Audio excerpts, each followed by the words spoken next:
All right, thanks, Jane. I really appreciate you taking the time to do this. I know you were really reluctant, and I had to try pretty hard to You're get you right. into it. But there was a reason why I was really keen to do this with you. Um, well, on the podcast and in the newsletter, we talk a lot about people repositioning or transitioning into other types of roles, and we tend to feel like we're doing it in isolation. But there's people that have left breadcrumbs along the way. And you're one of the people that left breadcrumbs, so, a long history in journalism, going from journalism in a bunch of different formats, and then going on to be the media manager for, a professional sports team, a new professional sports team, and then on to academia, tourism, and then on to academia. So along the way, you traversed the path that lots of people are trying to work out. So I guess if we were to start, let's start with how you got into journalism. Oh, well, thank you very much, Alan. And yes, you're right. I am a reluctant interview subject. But, in the time that I've had to reflect on the request that you gave me recently, I thought, well, actually, this is an opportunity to think about and reflect on all the wonderful people who've helped make my life and my career the enjoyable thing that it has been. And you're one of them, obviously. Oh, Thank you, thank you. thank you, thank you. Um, but, I think I didn't I'll start in journalism in 1 second, but just those people, maybe I can reflect on them through the course of the Yep. interview. But I got into journalism in a really weird way, and that was that I missed out on. I was granted an American Field Scholarship. I've probably told Oh, you this story before, and great, I'm going to America. Yeah, yeah.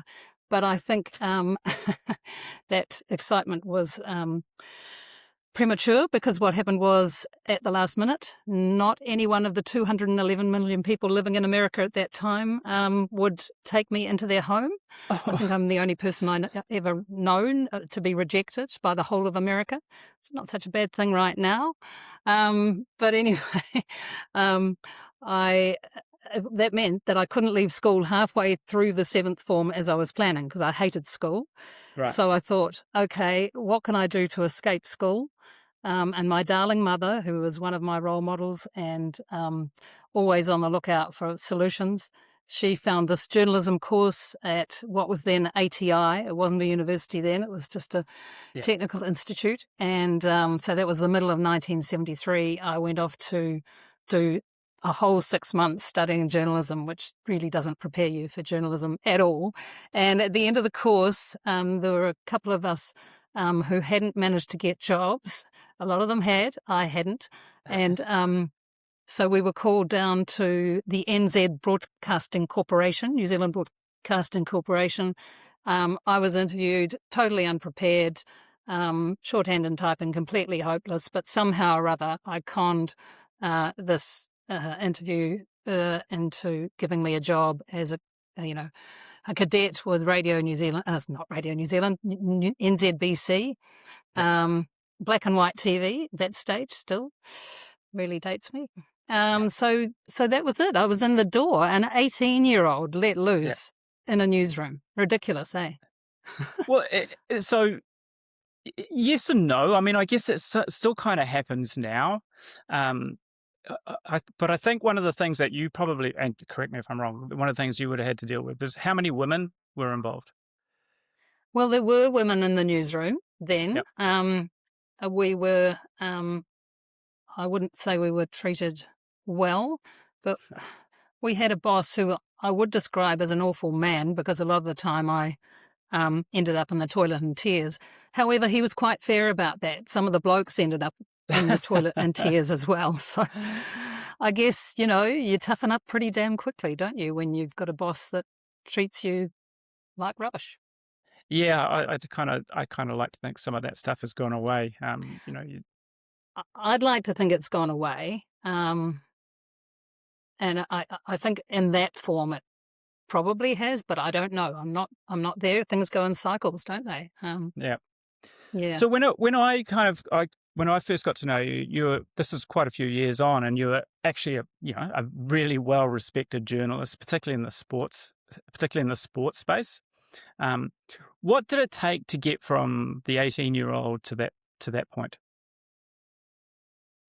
So I was at the NZBC, which then became Television One and TV South Pacific Television, so two channels. I went to TV1. Gosh, sort of hard to remember. And then I went overseas, having had a short period in a shoe shop where, because I thought I was so stressed out by the deadlines of television. And I was actually, when I was 20, I was given my own television show, which is bizarre again. Um, this lovely man, Robert Boyd Bell, who believed in me, um, said, "Here, have a whole television show," which was a 15-minute request show. And I won't go into the details of that now, but basically, it's ridiculous. I mean, can you imagine, you know, kids that young being, I don't know, maybe they are. But anyway. So then I went to overseas, and I went and worked in the BBC radio newsroom in London, and I got so that I found that news. Well, I was always terrified by news. You know, meeting the deadlines. It's Yeah, stressful, and your other interview subjects have talked about that as well. yeah, And you are just constantly in this state of stress of what am I going to be doing today? It's stressful. yeah, Um, so um, when I came back to New Zealand, I went to TVNZ, as it had become, and I worked on a children's news program for a few years. Um, this is quite a random as you career. do. Oh, and I on the way home, I went and worked in Australia for a while for the ABC and news. But and so the option to work on a children's news program seemed, which I did for a couple of years, seemed really good because it was getting me out of the hard-ass sort of Deadline news stuff. deadline stuff. And then, and it wasn't so much the deadline as the content. I'm a bit of a Right. softie, really. So, um, so then there were people in the newsroom who said, "Oh, you should be doing sport because we haven't got any women doing sport." Richard Don was Yep. one of them, Yep. um, and and Tony Cyprian, and so I thought, okay, well, here's an opportunity to get away from chasing politicians and fire engines, but also because I like sport, Yep. and what a great thing to be able to do. I like sport. I was never any good at anything in particular, but I always loved certain sports. Yeah. I think I might have beaten you at tennis once. Yeah, I was just going to mention the tennis. Yeah, you're not terrible at tennis. Well, no, actually, you are terrible at tennis. I'm just more terrible. Thanks, Um, Alan. That's a real compliment. yeah. So you find yourself in sports broadcasting or on the news. You look around. There can't have been very many women doing that. No. There were, occasional stories that um, reluctantly, I think some of the blokes would have to send a woman out too because there was nobody else in the newsroom at that given moment. Yeah. But but I actively decided this was what I wanted to do, and I wanted to focus on that alone, Yeah. and that led me into presenting the sports news, which was also terrifying but exciting. And yeah, I sort of hated it and loved it in equal measures. So, like I've known you for a long time, and you very rarely seem flustered or nervous, despite what you're talking about, being on air but doing live stuff. What within you made you want to do that? Some sort of self-destruction mechanism that I can't. I can't. Um, it's a very odd thing to examine, isn't it? Because Sure. I haven't thought about this, but I remember when I was a kid, and my grandparents got telly, and I saw um, some women doing continuity on Oh yeah, television, yeah, yeah, and I thought, oh, she's got nice hair, and that would be fun, and that's that basic, simple, childlike things. Oh, yeah, that'd be fun to have a job on the telly. then as you get older, you think, well, actually, I'd want to do something that actually might take me outside. And I'm not good at sitting behind a desk all day. I do like being outside, and so that was another attractive part of the sports thing, was that you could go and you could spend a whole day at the cricket, or go to follow golf or something, and then of course sailing Yeah. became a real passion I wanted to follow. And I just loved, my parents had boats, just small boats over the years, and I loved being on the water. And so, yeah, did that answer the question? Yeah, yeah. I think so. Do you like some of the people I've spoken to? Like they go, "Well, like I'm a storyteller. I like telling stories," or Right. "I like, I've always liked the act of writing," or whatever. What was it specifically that you found? It was calling's too strong a word, but what within it called you to it? Well, I always did love the whole television, the picture thing, the picture side of television, probably more than the writing and the stories. And the getting people, to persuading them to get on camera, and um, to make something that you would be really proud of. And obviously, as an editor, Alan, you were really the one who decided whether or not those of us who'd been out with the camera operator and shot the pictures, whether or not you were going to help us tell the story in a way that was really successful. And so, I was only, as a reporter, you're only a small part of that whole story, and you're relying on people like you, directors and editors and camera operators, to really make it sing the story, make the story work. Yeah. So you grew up rural, Raglan. Yeah. Yeah. Um, you find yourself on television doing sports journalism. You find yourself traveling all around the world to some pretty amazing events, Olympic Games, America's Cups. What stands out for you within all of that? What do you look back on at that and go, well, that was pretty special?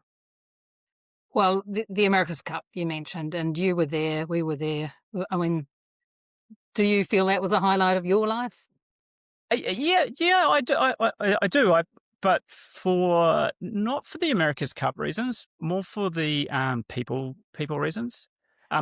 I love the work. It was Yeah. really challenging, Yeah. and it was exciting to be around that. But I made some really good connections. It was a cool place to be, and I think I grew as a person. I think that's how I look back on that.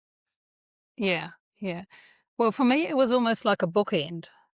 Um, because, by the time we got to 1995, when New Zealand won the America's Cup, I'd been working in broadcasting pretty much straight through since 1973. Yeah, So um, I was sort of thinking, it, I did get completely absorbed by the America's Cup over the latter part of that yeah, time. And I was looking at my age. I was which seemed quite old then, but now that I'm 70. yeah. But, when you're 39, 40 and television back then, you look around and there's not a lot of older people, Women. especially women, Yeah, um, yeah, yeah. in And television yeah, at this that kind of time. gets me. This kind of gets me to where Yeah, I really want to talk to you about. So, because one of the things I kind of look at is second careers, or yeah, or going back to something you loved, or yeah. starting something new. What came first? Did the desire to go and do something else come first, or did the job of being media liaison? I can't remember the actual title. Is it media liaison for the All Blacks at the Y- time? yes. So what actually happened was that, yes, Peter, my husband, my darling husband, who's one of those wonderful people I talked about, who's got me through so much, he said he was working at Television New Zealand. He wanted to leave, and I had this sort of thing and he was going off to PR, and I had this Yeah, thing where I thought, well, hang on a minute, I don't want to be left here. I want to go too. yeah, But So he sort of made me a bit brave, I suppose. But I wasn't terribly brave because I actually gave 3 months' notice instead of the month that I needed to, because I thought, what if I don't find a job? Um, so um, so it was really, I did just resign. And I found that really hard because Yeah. it is hard to throw away 23 years in Yep. broadcasting. It was a great career. I don't know if it is now, but Yeah. it was a great career. We were the golden days, as some of our colleagues say, former colleagues. So anyway, I went and saw. I thought maybe I could try this PR thing, and I went and saw Paul Lewis, who had been a journalist at the Herald, went Yep. off to PR company, and he said, "Oh, the All Blacks," and the PR company that he was working for had the account for the rugby union, and Yep. he said, "Yes, we're looking for a media manager for the All Blacks." Rest is history, but Well, it's you not know, quite. Let's not say it's history because we want to talk about it a little bit. Um, yeah. so you walk into So I an applied. I did apply, but yeah. I'm not sure who else had applied. I don't know I, if I was. Yeah, yeah, if you believe Rick got you the job. he did Oh, probably. Yeah, yeah. No, he probably did I'm because sure you got the job because you were very well qualified for it. well, I think what Rick did do, which probably helped me a lot, was he was very good mates with Sean Fitzpatrick and John Hart, the captain and the coach, and he probably reassured them when they said, what she like. He said, to his credit, and I'll always thank him for this, "Oh, she's pretty tough." So even though I don't feel tough inside a lot of the time, I've managed to con people over the years. So it's quite a unique environment. You've gone from a unique environment. You're going to a unique environment. Where do you think you found that confidence, or did you have that confidence, or you just bluster and Well, I think I just go back to all those wonderful people I had in my life. Two incredibly strong grandmothers, yep, who and my mother, all three of them all worked outside the home. Quite unusual for yeah, especially the earlier part of last century. Um, and I always had a father who insisted there was nothing more useless than a woman who couldn't drive, and who made me, when I couldn't even touch the pedals on the tractor, made me steer the tractor, um, and work in the shearing shed and work alongside, I guess, men a lot early yeah. on, um, and never feel that there was something that I wouldn't be able to do, if you know what I mean. How weird was that environment though? You walk in, it's rugby at the time has just gone professional. It's the most famous rugby team in the world. It's a bunch of, let's say, 20-year-old men or boys. How do you fit into that situation? Well, this and another wonderful person, John Hart, you know, a, a different sort of a coach, I think, came along, and he Yep, wanted to do it very much in a professional way. And he had an HR background. And I guess that's where I really started to learn about leadership rather than yep, management, yep. and about empowering people and about trusting people. And um, yeah, so the confidence really came from the confidence that was placed in me by others. Yep. And um, There's a great line which I really like is agency is found in others, or greatness is found in the agency of others. right, yeah, yeah, yeah. So and, when when you're in the newsroom and you're a journalist, you don't have time to think about the big picture, the strategy, what's some of the thinking behind things, because you're just pushing that deadline.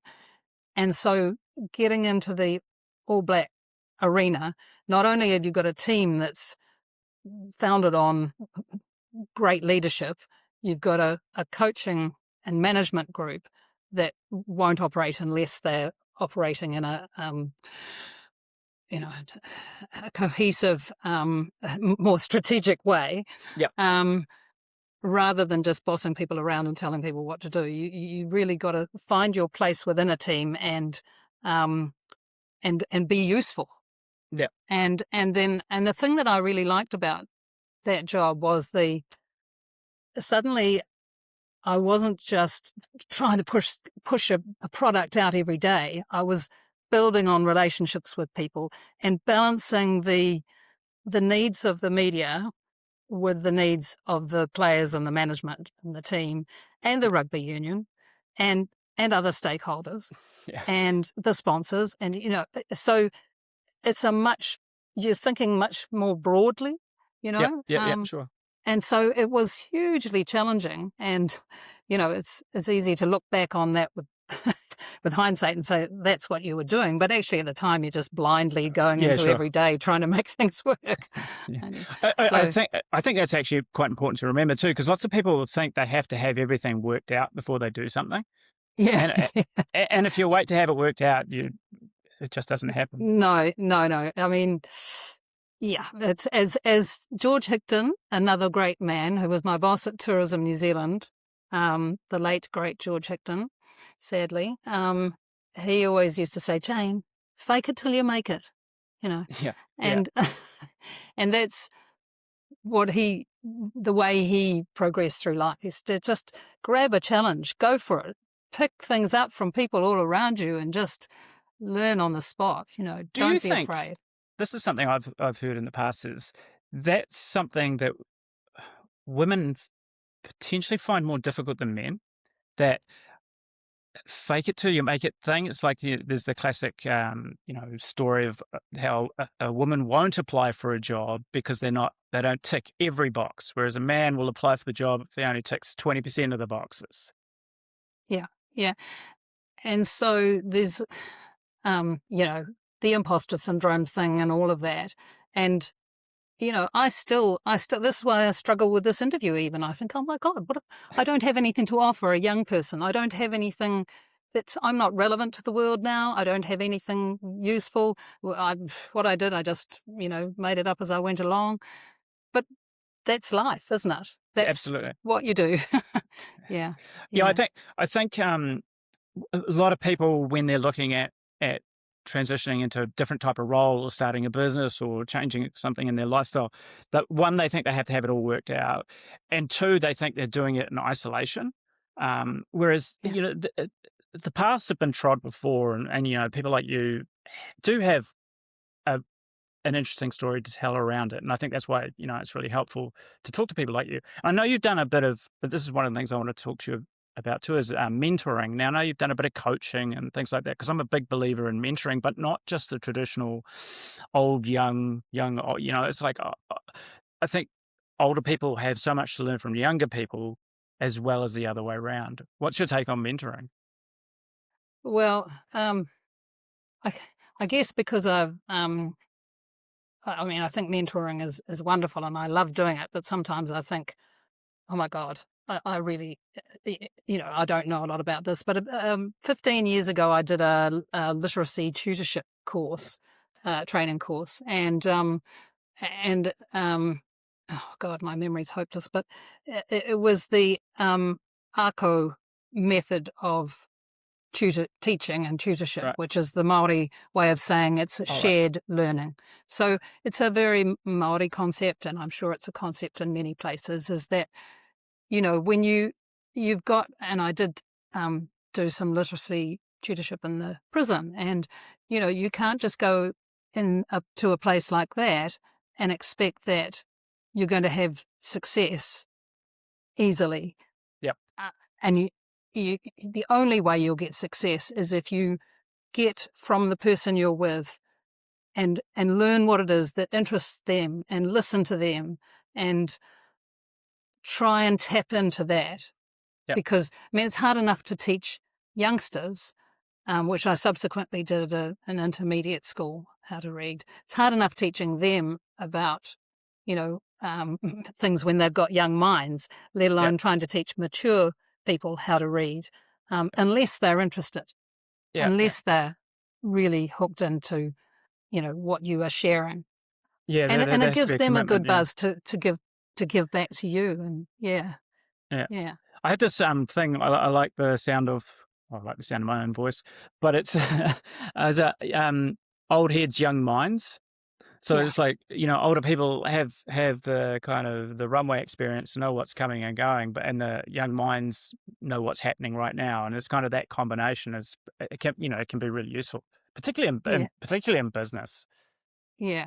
Well, I think, as you might have worked out over our time working together, I have a terrible problem with focus, and my mind is all over the place like a rash, like to the point where even before Peter and I got married, when he was trying to explain something to me and my eyes were glazing over, he said, "You've got all the concentration of a peanut." Um, but we still got married, and Yeah, we're still married. But I think that having a mind that's sort of, well, I think I've never grown up, and having a mind that goes all over the place can actually deliver some real gems at times. And as long as you can bat off the stuff that just keeps coming in there that you don't want, yeah. that isn't any use, and you can actually get the good stuff and use it, and convince people, yeah, get it to fruition, then that's good. That's not, sorry, that's a mind that's all over the place.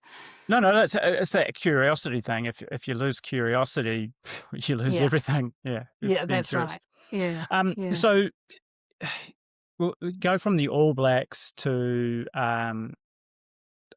Tourism New Zealand, and at the time it was I think it was the what is it, the 100%, 100% the pure New Zealand. yeah, was Yes, it like a yeah. massive thing? How did you end up there? So after the All Blacks lost the World Cup in 1999, I thought, okay, the writing's on the wall here. I'm not going to keep my job, am I? Um, and so how did I get that job? I just must have, I don't actually recall how exactly I got it, but it was sort of, again, I don't think I've ever been for a serious job interview, because all of my jobs have been somebody who knew Yeah, somebody who knew somebody. yeah, So I just chatted to George Hickton, the yeah, CEO, and the head of marketing, who there was a job available as international media manager. And I thought, well, I've been doing that, managing international media with the All Blacks. So, yeah. and yeah, so I got the job, and that was an interesting hill to climb, because I hadn't worked in a what do they call it, a semi-government environment Yeah. before. So yeah, I learned a lot around that. But yeah, another great job. I was extremely fortunate to have for 10 years. You keep saying you're extremely lucky or extremely fortunate. There is the possibility that you were very well qualified and did a good job. Just uh, just just think maybe, just maybe. Um, wha so you're there for 10 years, you then find yourself in academia or working in comms in academia. If you were to look across all of it, what are the skills that you brought all the way through? Because what a lot of people seem to do is they go, I only know how to do this, which means I don't know how to do this. Whereas actually, there's a lot of transferable skills that people have. yeah. Oh, well, I would say, again, the thing that's worked for me is I'm a simple country girl. I'm not the brightest bulb in the chandelier. I do get distracted, but I try incredibly hard not to burn bridges. I try to be fair and nice, nice, terrible word, but I, No, I no, try to be fair with people. I try to have integrity and empathy. It seems to be going a bit out of fashion in the world, sadly, at the moment. But anyway, I try all that. And I think that keeping those connections from one job to the next. I mean, the job that I got at Massey University, I didn't even go to university when I was a kid. How did yeah, I end up there? But it was because I had my friend Cass Carter, who I met at Tourism New Zealand. She and I were both on the executive of Tourism New Zealand, maintained that friendship.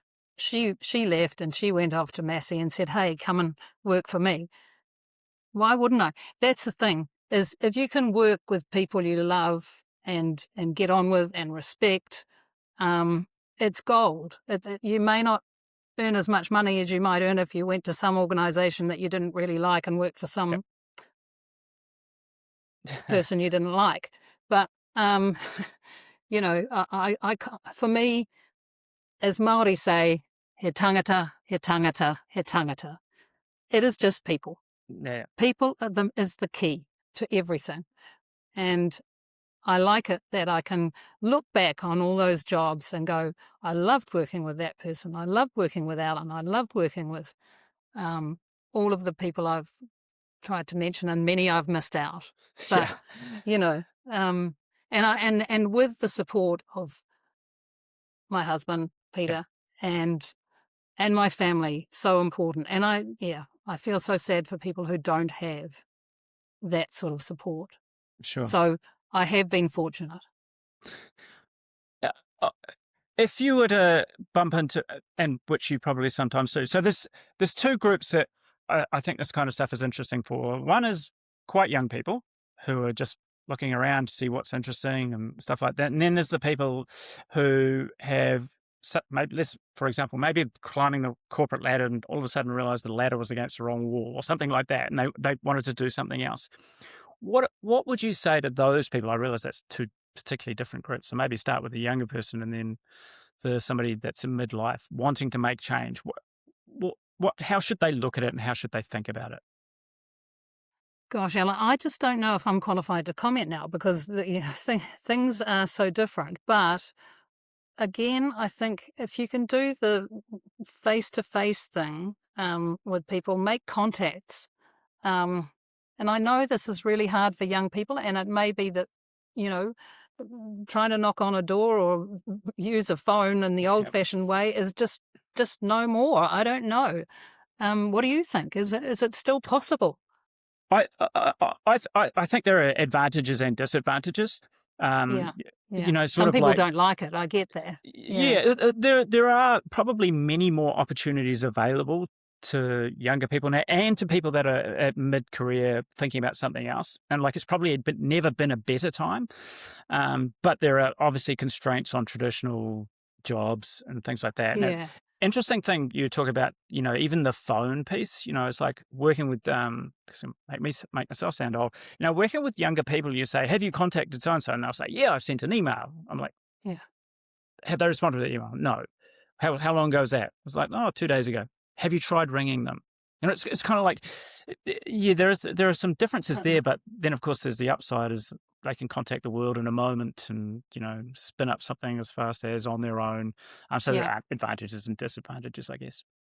yeah, yeah. Um, I think that's probably a good place to wrap it up. I wanted to say, you know, you've been a very important part of my life. Oh, And Alan, I really appreciate that, and the kindness you've shown myself and my family. You know, I'll never forget. So thank you for that. Alan, gonna make me cry. You two are very important to me and your family, and I wish you all the very best. And I know you're going through tough times now, but might I say that you are one of the leaders that I talk about that we need in the world, and um, leader, not a manager. And people don't. I've said it. I know I'm repeating myself. That's what we do when we get to 70. But you know, it's I. And in fact, I was taught you say things 3 times to get it into people's head. We need leaders, not managers, and you are one of them. Oh, thank you, And Jane. you know, I really do think what you're doing online is very clever and very good, and I hope it gets some traction. And I hope that you know your future goes on and up because you're still young. That's definitely a good place to end it. Thanks, Jane. I appreciate it.